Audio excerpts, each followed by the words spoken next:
So speaking of SecDefs, I'm curious to get your thoughts on our current SecDef. Hegseth, I know, has been a bit of a polarizing character, not so much within the military. It seems like most of the active duty military is pretty supportive of him, but I'm curious, somebody with your background and credentials, when you see Rumsfeld and then Mattis under the first Trump administration, and that didn't kind of pan out quite as well as I think a lot of us expected it to.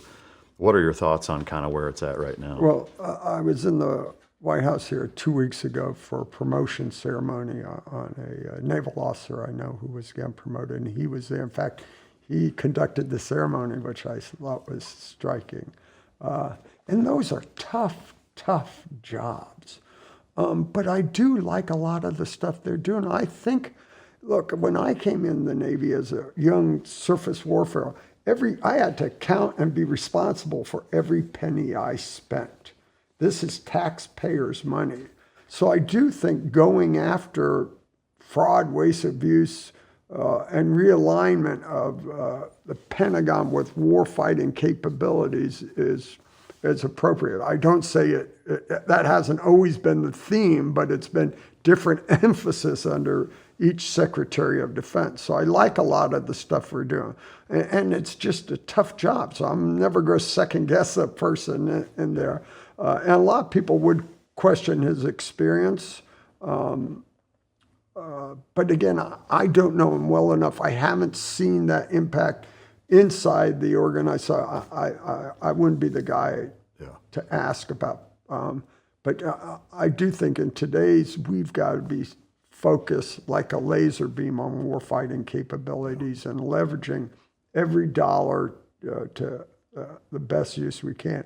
And the acquisition program, I love what I'm hearing about this. Let's streamline it, make it more like SOCOM, make the dollars waste some of these programs. It makes me think of a guy like Jim Mattis, who one of the jobs, one of his first 4 jobs, he was the commander, Joint Forces Command. Have you ever heard of that? I've heard of it. It was the command experimentation, looking after the joint initiative and stuff. And he went in there and saw the amount of money and stuff and the ineffective, and he stood down the command. Oh, wow. For those same sort of purposes. I think they're doing that same sort of insightful now. Is the money we're putting into any of these programs giving us the results what we need? Do we really need a requirement-based procurement as opposed to the SOCOM model, innovative, adapted approach to technology that works? Let's get it in the field, use it in the field, and move from there. So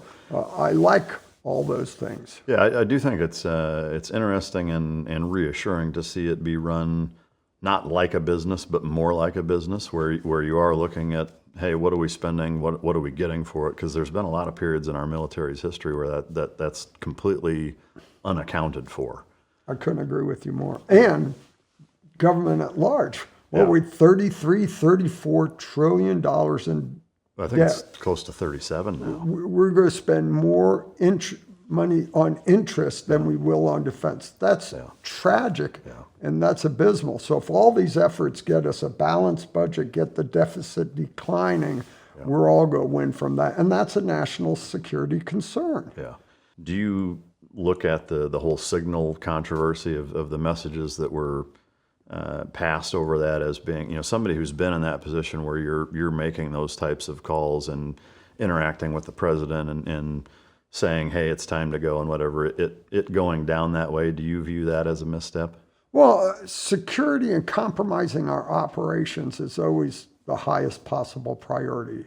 How this unfolded, what was happening, I don't know the procedures and what they should be using for communications. But we've always got to be focused. I remember one day when I was at Joint Special Operations Command, JSOC, I was on a phone call talking to someone, and I think we were talking about one of the programs, and I hung up and I said, man, did I step over the boundary there? Well, the phone had been monitored. I got a call the next day, hey, sir, you shouldn't have said this. Okay, thanks for the check on this. So, and when we're so busy and there's so much on your plate, your constant communications is necessary, and we all have to be vigilant to ensure we don't compromise any of those Yeah, regardless of what form of communications you're using. Yeah, I agree. I think especially in today's day and age, something as simple as all cabinet members and above and any of their staff who are privy to and involved in any of these discussions are issued a secure second phone, and they only say that kind of stuff on that phone, whether it's a red circle or any of the other completely encrypted, non-hackable phones. Like that seems like a pretty simple solution. You have your personal phone that you talk to your friends and family on, and you have your business phone. No different than Exxon would do. Yeah, you know, I think that's exactly right. that seems like an easy fix.